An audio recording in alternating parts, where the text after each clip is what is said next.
Bismillahirrahmanirrahim. Assalamualaikum warahmatullahi wabarakatuh. Alhamdulillahillazi anzala al-Qur'an hudan lin-nasi wa bayyinatin minal huda wal furqan. Asyhadu an la ilaha illallah wahdahu la syarikalah wa asyhadu anna Muhammadan abduhu wa rasuluhu la nabiyya ba'dah. Allahumma fasallim wa sallim ala sayyidina Muhammad wa ala alihi wa sahbihi ajma'in. Rabbi israh li sadri wa yassir li amri wahlul 'uqdatam min lisani yafqahu qawli. Allah Ta'ala fi kitabihil karim. A'udzu billahi minasy syaithanir rajim. Bismillahirrahmanirrahim. Ya ayyuhalladzina amanu taqullaha haqqa tuqatih wa la tamutunna illa wa antum muslimun. Shadaqallahul azim. Yang sama-sama kita hormati pengurus masjid, Pak Imam, Khatib dan Bilal Masjid Al-Barakah, serta bapak-bapak, ibu-ibu, kaum muslimin, kaum muslimat, jamaah taklim pengajian maghrib dan isya.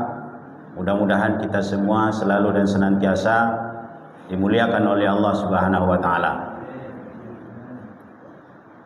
Pertama sekali, marilah kita bersyukur kepada Allah. Malam ini kita masih diberikan oleh Allah nikmat, minimal 3 nikmat yang sekaligus kita terima malam ini. Yang pertama, nikmat sehat. Sehat Bapak Ibu? Alhamdulillah. Sehat itu nikmat. Apa itu nikmat? Sesuatu yang kita senang menerimanya. Kebalikannya adalah musibah, sesuatu yang tidak ingin kita menerimanya. Maka sehat itu adalah nikmat. Saking nikmatnya tidak kepingin kita sakit. Yang kedua, nikmat kesempatan. Alhamdulillah kita diberikan kesempatan oleh Allah sama-sama di masjid ini. Betapa banyak orang yang tidak lagi diberikan kesempatan, Pak. Sibuk dengan urusan dunia. Pagi dunia, siang dunia, sore dunia, tengah malam dunia. Tak sempat datang ke rumah Allah, beribadah, mendengarkan pengajian atau taklim.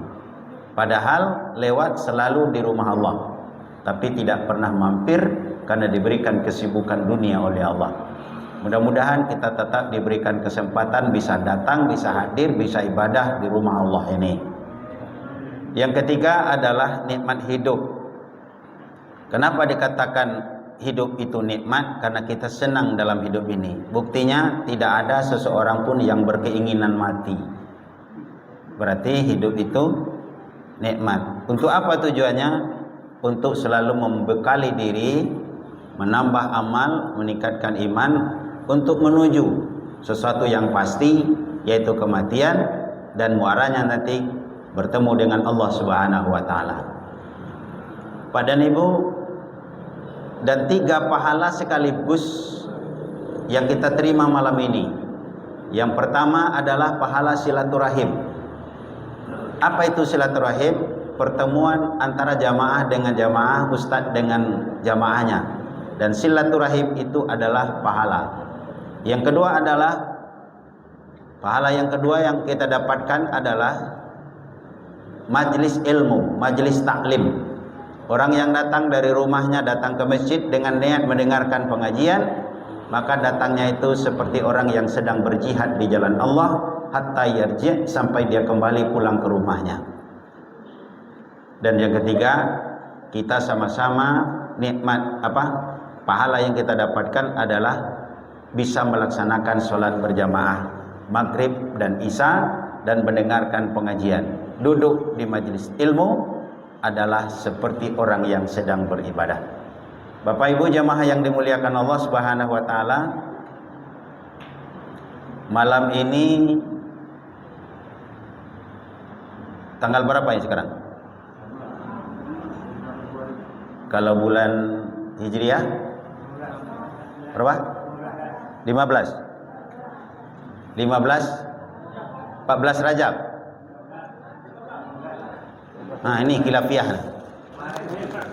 Kalau di bulan Masehi kita tidak pernah salah. Sepakat. Tapi kalau di bulan Hijriah ada yang ngatakan 15, ada yang ngatakan 14. Yang benarnya yang mana? Hah? 15 masuk maghrib. Baik. Bapak Ibu jamaah yang dimuliakan Allah, sekarang kita berada di bulan Rajab. Di bulan Rajab. Bulan Rajab itu adalah bulan yang mulia. Bulan yang agung, bulan yang suci, dan salah satu bulan yang dimuliakan. Di dalam Al-Quran Bapak Ibu dalam surah At-Taubah ayat 36, Allah Subhanahu wa taala berfirman, A'udzubillahi minasyaitonirrajim, bismillahirrahmanirrahim. Inna indatas syuhuri indallahi isna asyara. Sesungguhnya bilangan bulan di sisi Allah ada 12 bulan. Isna asyara. 12 bulan. Fi kitabillahi yauma khalaqas samawati wal ard.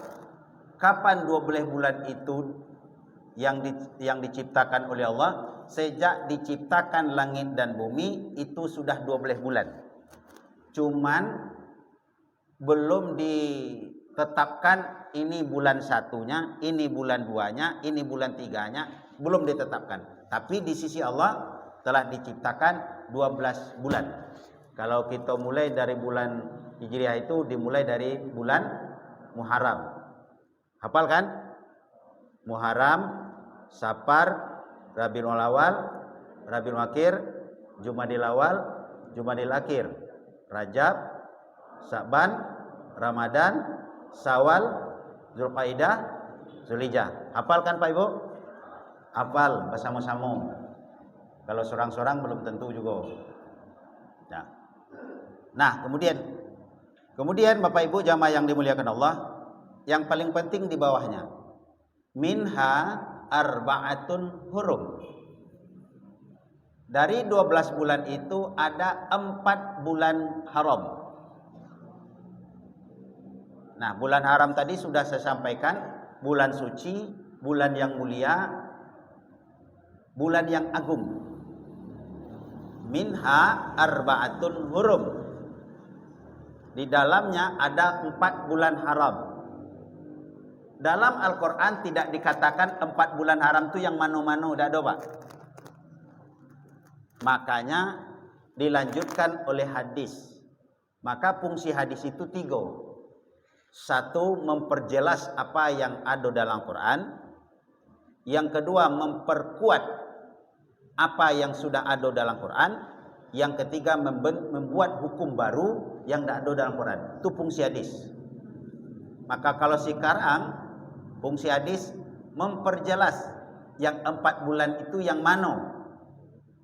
Kata Nabi, yang 4 bulan itu 3 yang berturut-turut, 1 yang terpisah. 3 yang berturut-turut itu adalah dari mana mulai? Zulqaidah, Zulhijjah, Muharram, dan 1 yang terpisah Rajab. Zulqaidah bulan yang ke-11, Zulhijjah bulan yang ke-12, Muharram bulan yang pertama. Dan kemudian Rajab terletak antara Jumadil Akhir dan Sya'ban, maka Rajab. Ya. Kemudian Bapak Ibu jamaah yang dimuliakan Allah, lalu kenapa ini dijadikan bulan haram, bulan suci, dan apa kesuciannya? Ayatnya di bawah. Fala taslimu fihinna anfusakum. Maka kalau kamu berada di bulan itu, fala taslimu fihinna anfusakum. Kamu tidak boleh berbuat zalim. Kamu tidak boleh berbuat dosa, berbuat aniaya. Apa bedanya berbuat dosa di bulan ini dengan di bulan lainnya? Tentu beda. Yang membedakan itu adalah ulama, imam mazhab. Apa kata beliau imam mazhab itu? Yang bedakan adalah kenapa kita tidak boleh berbuat zalim, berbuat dosa, berbuat aniaya di bulan haram itu? Sebab berbuat dosa, berbuat kejahatan di bulan haram, maka dosanya dilipat gandakan. Jadi tidak sama dengan di bulan lain. Maka hati-hati. Kita contohkan logikanya gini. Kalau kita buat salah satu, dosanya 2. Kalau kita maling 100.000, maka dosanya 200.000 malingnya. Itu kalau itu, tapi lipat ganda itu Allah yang lebih tahu, makanya besar dosanya. Cuman ada juga sebaliknya. Kalau kamu berbuat baik, maka kebaikan itu dilipat gandakan pahalanya oleh Allah. Di bulan apa? Di bulan yang pek tadi. Termasuk hari ini adalah bulan Rajab. Nah, apa yang dilakukan oleh Nabi?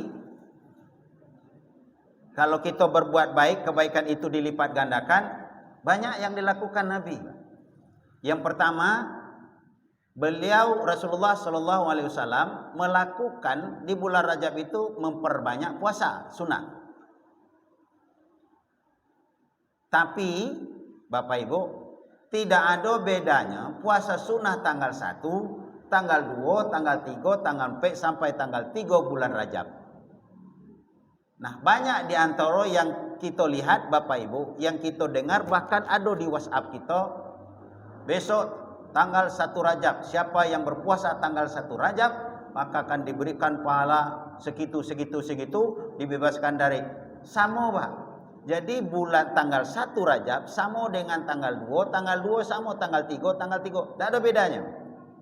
Nah, cuman kita kadang-kadang ketemu besok Rajab harus berbuat amal ibadah yang sama. Itu. Lalu apa lagi? Mengganti puasa. Sebab dulu kita banyak meninggalkan puasa sebelumnya, maka kita harus mengganti puasa. Maka dimulailah dari bulan Rajab supaya di bulan Ramadan nanti puasa yang harus kita ganti sudah selesai. Dan kemudian apa lagi yang banyak dilakukan Nabi? Nabi banyak di bulan Rajab itu bersedekah, melakukan sholat sunnah, puasa sunnah dan kebaikan. Sehingga Nabi mengatakan di dalam hadis beliau, bulan Rajab itu adalah bulan untuk menanam.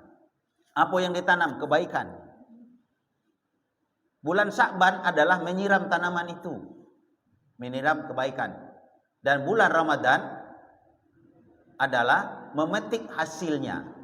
Rajab kita tanam, Sya'ban kita pelihara, Ramadan kita ambil, kita petik hasilnya. Sehingga Nabi mempersiapkan Ramadan ini bukan waktu Ramadan saja, Pak. Beliau sudah mempersiapkan Ramadan ini sejak dari Rajab ini. Sehingga terbukti dalam hadis beliau berdoa kepada Allah mulainya dari bulan Rajab. Allahumma barik fi Rajab wa Sya'ban wa balikna Ramadan. Ya Allah, berikan kami keberkahan di bulan Rajab dan di bulan Sya'ban, dan sampaikan kami ke bulan Ramadan. Ini Bapak Ibu jamaah yang dimuliakan. Jadi kebanyakan kebaikan. Kemudian di samping itu juga, apa kebaikan-kebaikan yang harus kita lakukan lagi di bulan Ramadan ini? Pahalanya besar dan itu utama. Dan kalau itu kita lakukan, itu luar biasa pahalanya kepada kita. Saya ingin menyampaikan sebuah hadis Rasulullah SAW. An Ibnu Mas'ud qala sa'altu Rasulullah sallallahu alaihi wasallam ayyuhal amal afdal ya Rasulullah. Jadi dari Ibnu Mas'ud berkata, aku bertanya kepada Rasulullah sallallahu alaihi wasallam, ya Rasulullah, amalan apa yang paling utama? Amalan apa yang paling afdal? Jika aku lakukan amalan itu, Allah mencintai aku, Allah menyayangi aku. Dan saya tidak butuh dengan amalan lain, tapi itu yang paling utama. Ini pertanyaan sahabat kepada Nabi. Maka Nabi menjawab, wahai Ibnu Mas'ud, amalan yang paling utama itu ada 3. Yang pertama, as-salatu fi awali waktiha. Yang kedua, birrul walidain. Yang ketiga, jihadu fi sabilillah. Amalan yang paling utama itu 3. Satu adalah solat di awal waktunya. Yang kedua, berbuat baik kepada kedua orang tua. Dan yang ketiga, berjihad di jalan Allah. 3 amalan yang paling utama. Kita tengok satu-satu Bapak Ibu jamaah yang dimuliakan Allah. Yang pertama, amalan utama tadi, yang paling utama tadi adalah solat di awal waktunya. Kenapa solat di awal waktunya adalah paling utama? Yang pertama yaitu, kalau Allah kita dahulukan, maka insya Allah Allah akan mendahulukan kebutuhan kita. Kalau Allah kita lalai-lalaikan, maka Allah juga akan lalai-lalaikan kita. Makanya kalau kita dahulukan Allah, itu yang paling utama. Ini Bapak Ibu jamaah yang dimuliakan Allah. Ada tak kira-kira ada orang yang sholat zuhurnya jam 1:30, Pak? Ada ya? Sholat zuhurnya jam 2? Ada ya? Sholat zuhurnya jam 2:30? Ada. Atau jam 3? Ada. Nah, yang diminta di sini afdalnya itu yang mana? As-sholatu fi awali waktiha. Sholat di awal waktunya. Bapak Ibu, saya cerita dikit. Waktu Ustadz Hadi Dayat ke sini, kebetulan beliau sholat subuh di Masjid Taqwa. Saya datang, Pak. Karena sudah terlambat, saya sholat subuhnya di sini waktu itu. Di situ nah. Lalu setelah selesai sholat subuh, saya datang ke situ. Saya cuma dapat duduk di teras, Pak. Karena sudah padat. Dari sekian ceramah beliau, ada yang saya satu petik. Dan itu sudah mengguris-guris dalam hati saya sampai saya buka-buka buku. Apa kata beliau?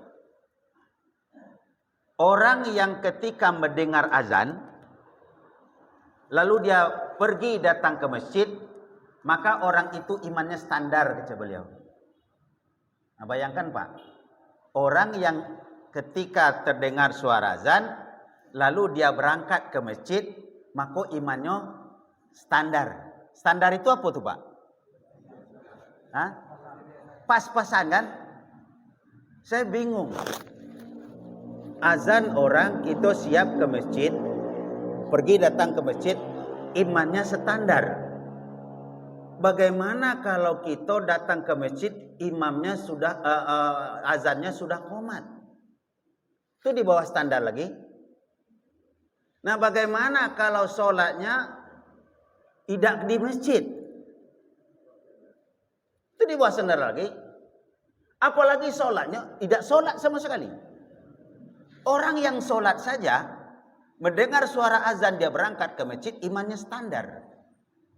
Lalu setelah pulang Bapak Ibu, saya mikir-mikir, gimana, kenapa seperti ini?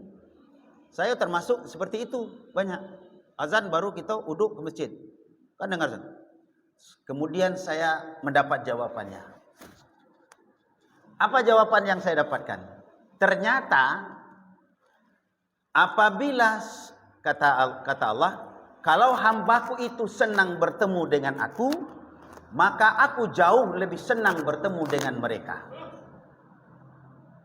Salat adalah pertemuan hamba dengan Khaliknya. Betul Pak Ibu? Saya ulang lagi.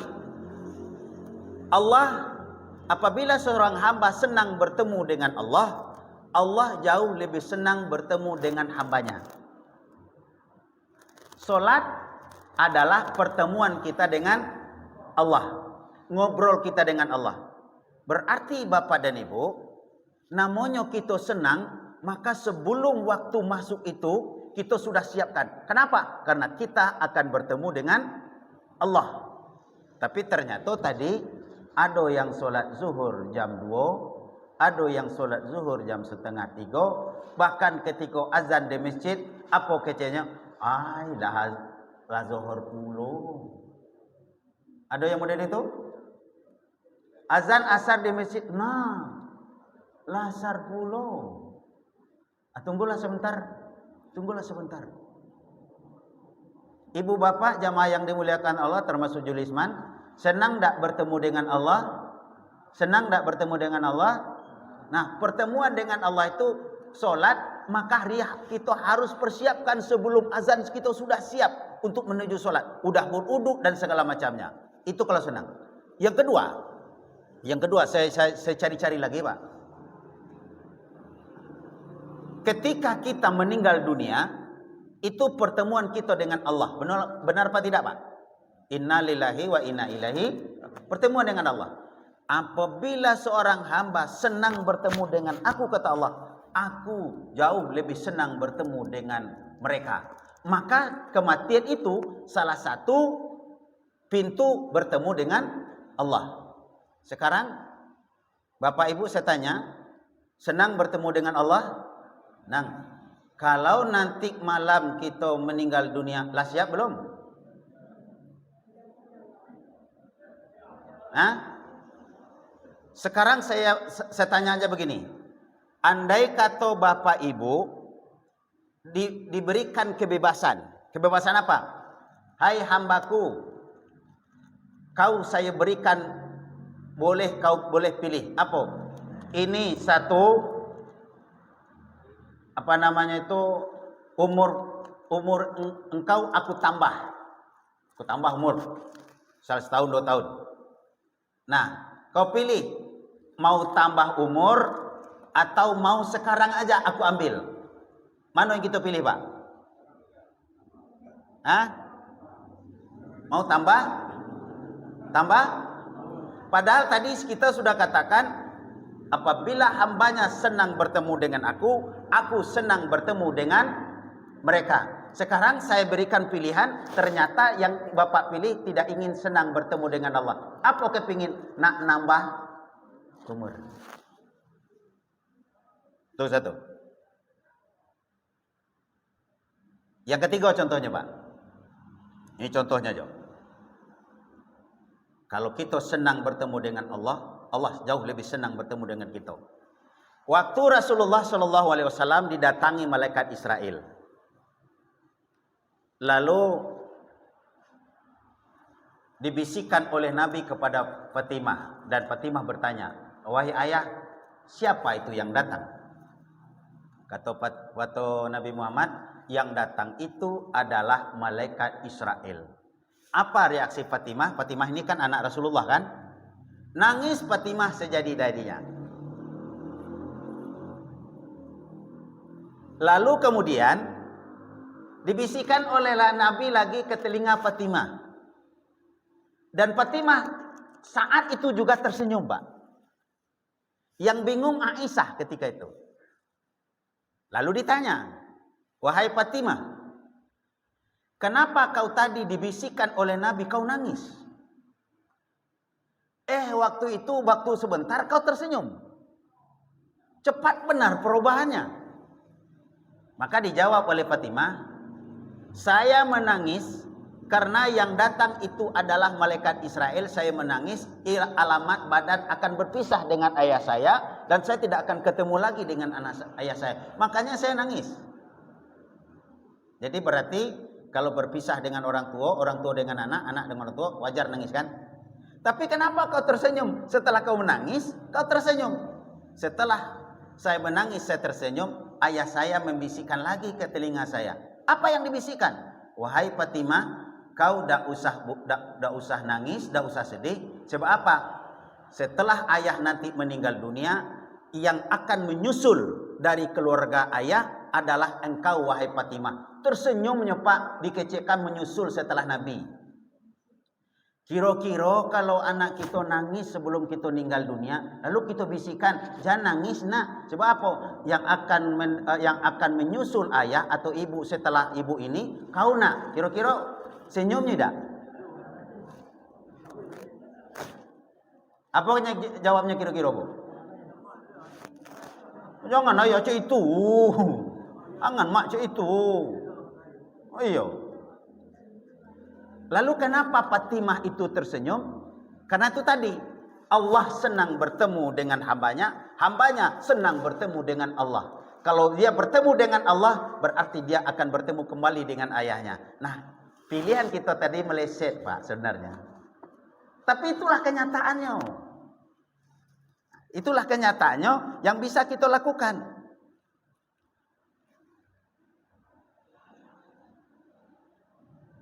Disuruh pilih, lebih baik pilih tambah umur. Padahal Allah mengatakan tadi, siapa yang ingin bertemu dengan aku senang bertemu dengan mereka, mereka senang bertemu dengan aku.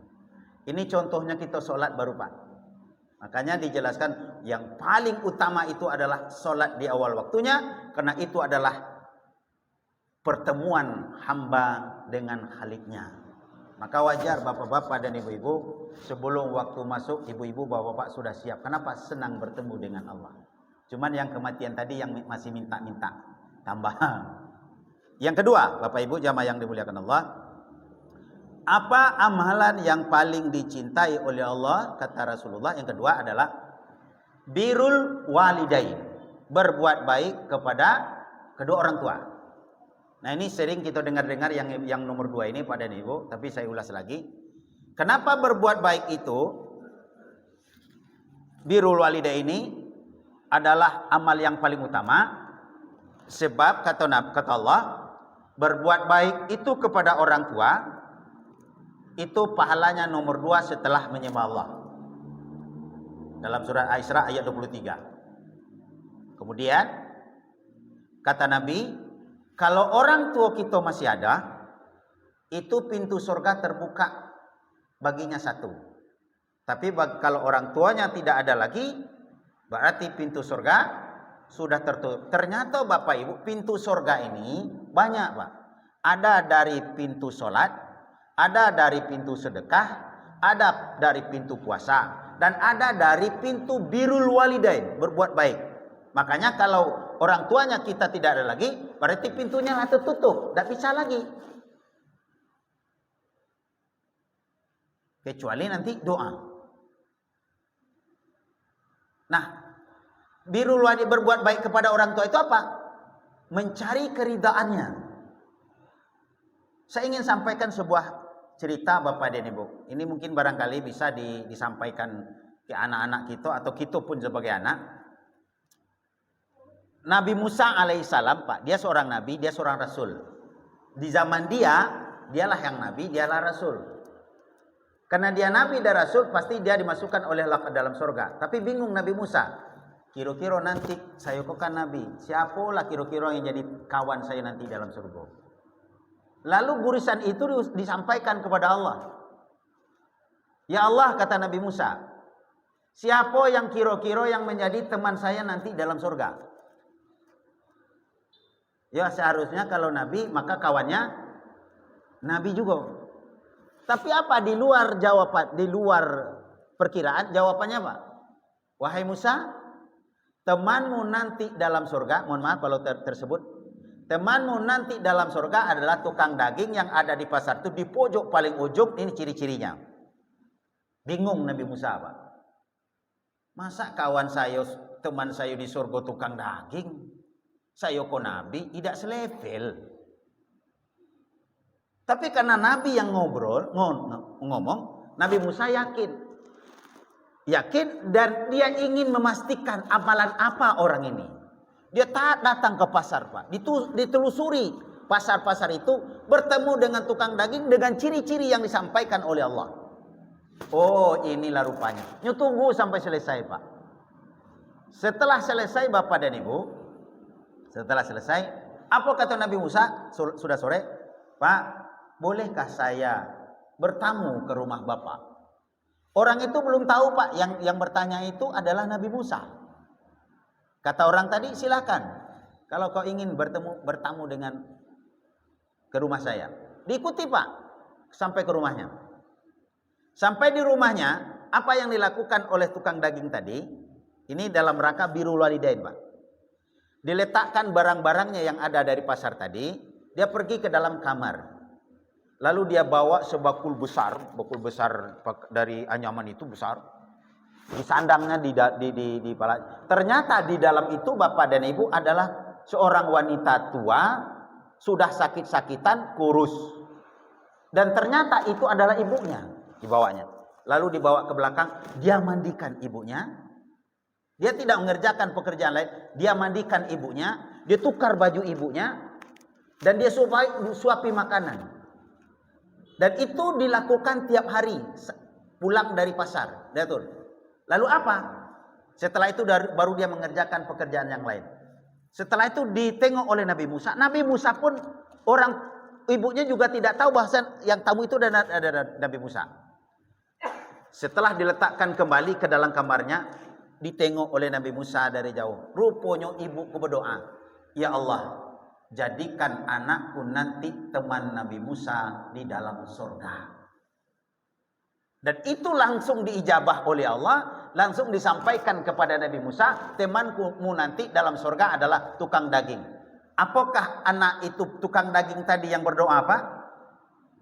Apakah dia yang berdoa? Tidak. Siapa yang berdoa? Maknya yang berdoa. Kalau seorang orang tua sudah ridho dengan anaknya, lalu orang tuanya berdoa kepada Allah, maka tidak hijab, kata Nabi, seperti doaku kepada Allah. Saya contohkan yang kedua, dulu sudah saya pernah juga sampaikan. Ini memastikan bagaimana doa itu keridhaan orang tua itu. Uwais Al-Qarni, Pak. Dia gendong ibunya dari Yaman ke Mekah ratusan kilometer, Pak. Tidak turun ibunya dari gendongan kecuali sekedar buang hajat. Sampai di depan Ka'bah, maka diturunkan ibunya, terkelupas kulit dari Uwais Al-Qarni. Ibu, kita sudah sampai di Mekah, itulah Ka'bah. Ibunya turun, senang. Menyenangkan hati orang tua, itu merupakan keberkahan bagi anak. Labbaik Allahumma labbaik, labbaik la syarika laka labbaik, innal hamda wa ni'mata laka wal mulk la syarika lak. Ya Allah, aku datang memenuhi. Doa ibunya, ya Allah, ampuni dosaku, masukkan aku ke dalam surga. Ternyata setelah ibunya berdoa, Uwais Al-Qarni pun berdoa, ya Allah, ampuni ibuku, masukkan dia ke dalam surga. Itu jawab Uwais Al-Qarni. Ibunya noleh kepada Uwais Al-Qarni. Wahai Uwais Al-Qarni, kenapa engkau tidak mendoakan dirimu sendiri supaya kamu diampuni dan dimasukkan oleh Allah ke dalam surga? Kenapa engkau cuma mendoakan ibu? Apa jawab Uwais Al-Qarni? Biar ibu yang diampuni dulu, biar ibu yang masuk surga dulu. Untuk kamu apa, wahai Uwais Al-Qarni? Untuk saya cuma satu, Bu. Apa? Apa yang saya lakukan kepada ibu selama ini, saya rawat ibu selama ini, tidak ada yang lain saya minta, kecuali saya minta cuma satu, keridhaan ibu. Ibu ridho dengan apa yang saya lakukan. Dipeluklah Uwais Al-Qarni kuat-kuat. Apa katanya? Wallah, demi Allah, aku ridha kepadamu. Kalau ibunya sudah ridho kepada anaknya, ibu Uwais Al-Qarni yang berdoa. Apa doa ibu Uwais Al-Qarni, Pak? Ya Allah, ampuni anakku Uwais Al-Qarni, masukkan dia ke dalam surga, jadikan setiap doa Uwais Al-Qarni, ya Allah, kau kabulkan. Siapa yang berdoa, Bu? Siapa yang doa, Pak? Ibunya. Dan ketiga doa ibunya tadi untuk Uwais Al-Qarni dikabulkan. Salah satunya adalah setiap Uwais Al-Qarni berdoa itu selalu dikabulkan oleh Allah. Sampai-sampai Nabi berkata kepada Umar, kepada Ali bin Abi Thalib, wahai Umar, wahai Ali, ya Rasulullah, kalau kau bertemu dengan Uwais Al-Qarni, minta doalah dengan dia. Dia bukan makhluk bumi, tapi makhluk langit. Bayangkan, Pak.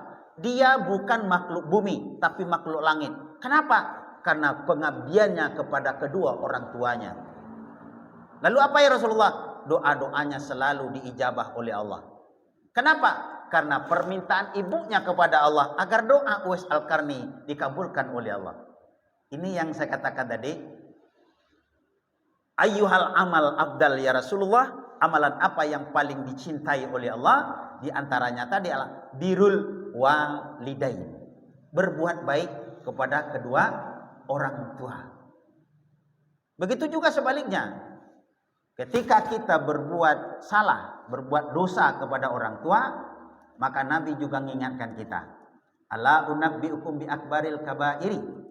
Mau dah aku tunjukkan kepadamu, kata Nabi, dosa-dosa besar. 3 kali Nabi ngomong seperti itu, Pak. Dengan kalimat yang sama. Mau ya Rasulullah? Apa dosa besar itu? Nabi menjawab, al-isyraku billah wa uququl walidain. Syirik kepada Allah, durhaka kepada kedua orang tua. Kita sangat menyayangkan zaman kini, Pak Ibu.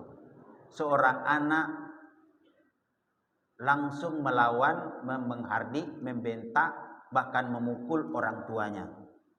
Sangat disayangkan sekarang Bapak Ibu, ada anak yang membunuh orang tuanya sendiri.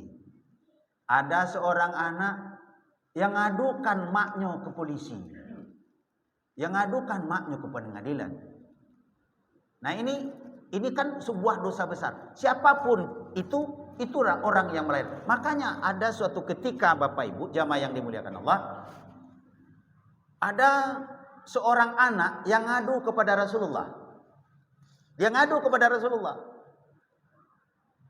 Apa yang diadukannya? Ya Rasulullah, ini ayah saya ini ngambil harta saya tanpa sepengetahuan saya. Kata anak tadi, berikan keputusan ya Rasulullah, dia ngambil harta saya tanpa sepengetahuan saya. Lalu dipanggilnya orang tuanya tadi dengan anak berdua. Nabi tidak langsung memutuskan. Pak, kata seorang Arabi, apa betul engkau mengambil harta anak engkau? Betul ya Rasulullah. Kenapa? Diceritakan oleh Pak. Ya Rasulullah, dulu anak saya lemah, saya kuat. Saya berikan dia makan, saya carikan dia makan. Kadang saya tidak makan agar anak saya tidak makan. Sekarang anak saya kuat, saya lemah. Saya tidak bisa bekerja. Dan saya juga tidak bisa berusaha karena sudah lemah. Tapi anak saya kuat. Dia punya harta. Saya minta, dia tidak mau memberikan. Dan saya butuh makan. Saya ambil cuman sekedarnya saja ya Rasulullah. Marah Rasulullah ketika itu. Apa kata Rasulullah? Ananda, wahai pemuda, engkau dan hartamu milik orang tuamu. Kata Nabi, kamu dan hartamu milik orang tuamu. Artinya apa? Kalau diambil oleh orang tuamu demi kemaslahatan dirinya, keluarganya, boleh. Nah, ini kadang-kadang bapak-bapak dan ibu-ibu banyak yang sekarang ini yang tidak begitu. Makanya berbuat baik kepada orang tua itu adalah ibadah yang besar, apalagi di bulan Rajab, di bulan yang mulia ini. Jadi bagi kita bapak-bapak dan ibu-ibu yang masih ada orang tuanya, itu berbanggalah, berbahagialah itu. Sebab itu ladang ibadah bagi kita. Jangan dia dijadikan sebagai ladang dosa. Nah, itu. Yang ketiga,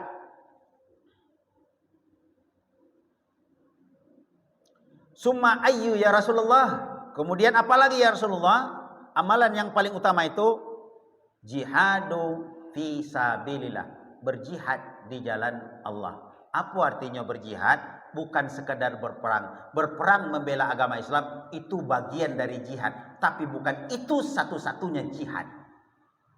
Makanya tadi saya katakan, ibu bapak datang dari rumah dengarkan pengajian, maka itu sama dengan berjihad di jalan Allah hatta yarji, sampai dia kembali, berjihad.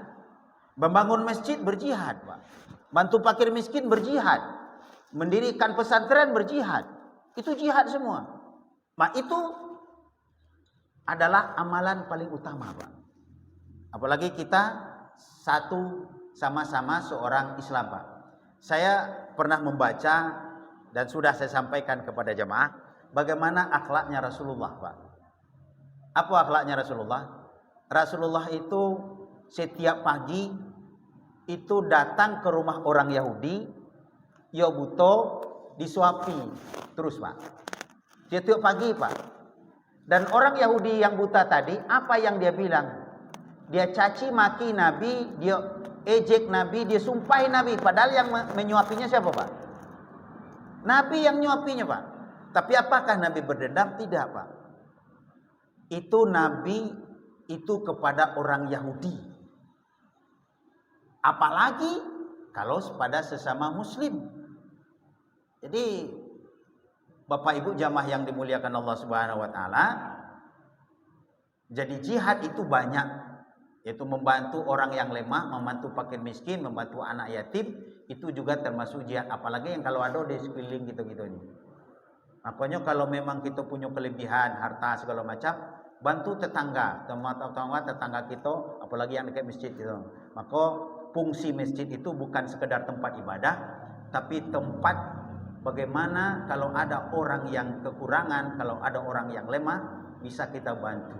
Nah ini yang namanya berjihad. Saya pernah ke Jogja Pak, ada masjid Joko Karian itu.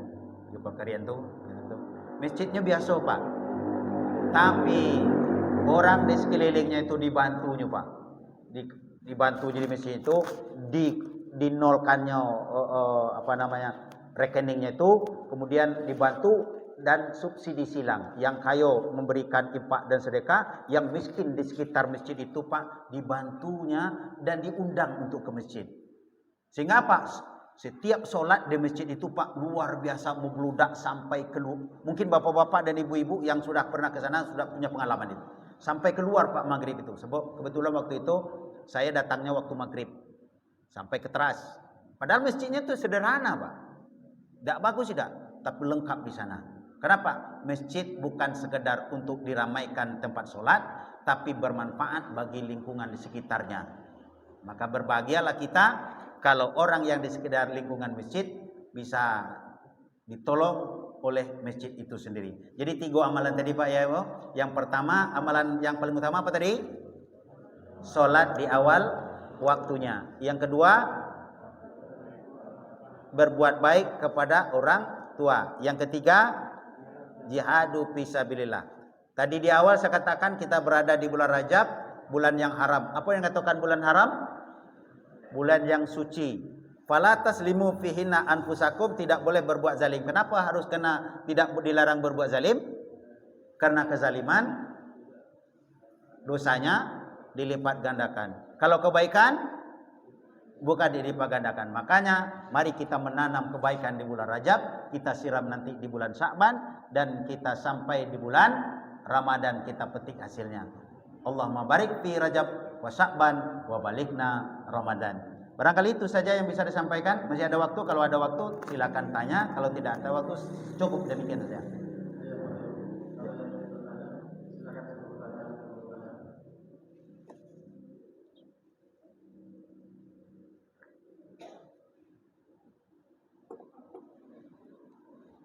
Ya.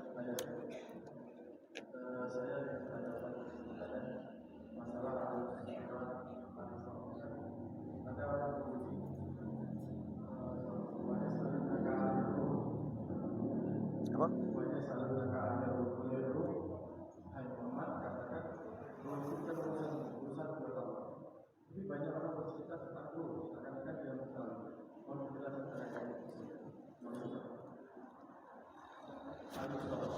Baik Bapak Ibu jemaah yang dimuliakan Allah, kita boleh memikirkan kekuasaan Allah, tapi kita tidak boleh memikirkan zatnya Allah. Kita tahu roh itu datang dari Allah dan akan kembali kepada Allah. Nah kita tidak bisa mereka-reka yang roh itu yang mana. Yang penting adalah yang menghidupkan adalah roh, yang hidup adalah roh. Artinya apa? Ketika kita meninggal dunia, roh yang berpulang ke rahmatullah, namanya innalillahi wa inna ilaihi rajiun. Maka hal yang demikian tidak boleh kita pikirkan. Pikirkanlah kekuasaan Allah, jangan pikirkan zat Allah. Makanya Bapak Ibu, yang diri kita, sebenar diri kita ini adalah bukan casing, tapi diri sebenar diri kita adalah roh. Roh itulah yang akan merasakan sakit, roh itulah yang akan merasakan senang, roh itulah yang akan masuk ke dalam surga, roh itulah juga yang akan masuk neraka. Sakit dan senangnya roh, bukan jasad. Jasad kita ini dia akan hancur, akan ke masuk ke dalam tanah akan hancur bersama tanah. Wallahu a'lam bishawab. Demikian saja Bapak Ibu jamaah yang dimuliakan Allah. Subhanakallahumma bihamdika asyhadu an la ilaha illa anta astaghfiruka wa atubu ilaik. Assalamualaikum warahmatullahi wabarakatuh.